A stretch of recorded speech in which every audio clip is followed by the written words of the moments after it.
کافر ہے تو شمشیر پہ کرتا ہے بھروسہ،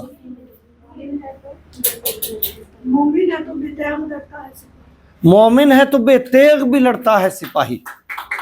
اصل میں لفظ تو انہوں نے کہا تیغ، یہ اصل میں فارسی کا لفظ تیغ ہی ہے، لیکن ہم اردو والے الفاظ کو ذرا مختلف بولتے ہیں تو ہم کہتے ہیں تیغ، تیغ یعنی تلوار۔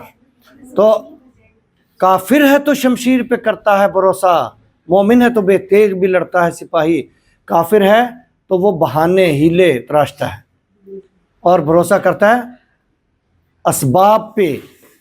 مسلمان یا مومن اسباب پہ بھروسہ نہیں کرتا، استعمال کرتا ہے اسباب کو۔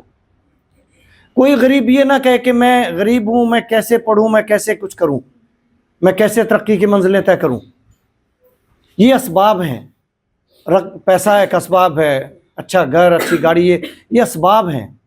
اللہ پہ بھروسہ کرنا اور اپنی قابلیت پہ، اپنی محنت پہ اعتماد کرنا، اصل اثاثہ یہ ہے۔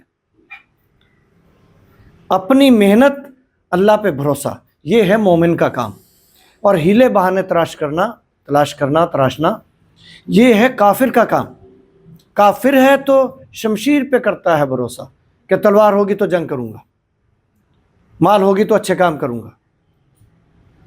مومن ہے تو بے تیغ بھی لڑتا ہے سپاہی، بغیر وسائل کے، بغیر وسیلوں کے وہ اپنا کام دکھا دیتا ہے۔ تو یہ نہیں سوچنا آپ بچوں نے کہ میں تو غریب ہوں، میں اعلیٰ مقام پہ نہیں جا سکتی، ایسا نہیں ہے۔ اللہ تعالیٰ نے وہ چیز سب کو دے رکھی ہے، بے حساب دے رکھی ہے، 5% بھی استعمال نہیں کر پاؤ گے قبر تک، 95% تو ساتھ ہی چلی جانی ہے۔ اس کو استعمال کرو، سب سے بڑی دولت یہی ہے۔ تو کوئی یہ نہ سمجھے کہ ہم وسائل کے بغیر کیسے آگے بڑھیں گے۔ جس نے عزم کر لیا وہ منزل پہ پہنچے گا۔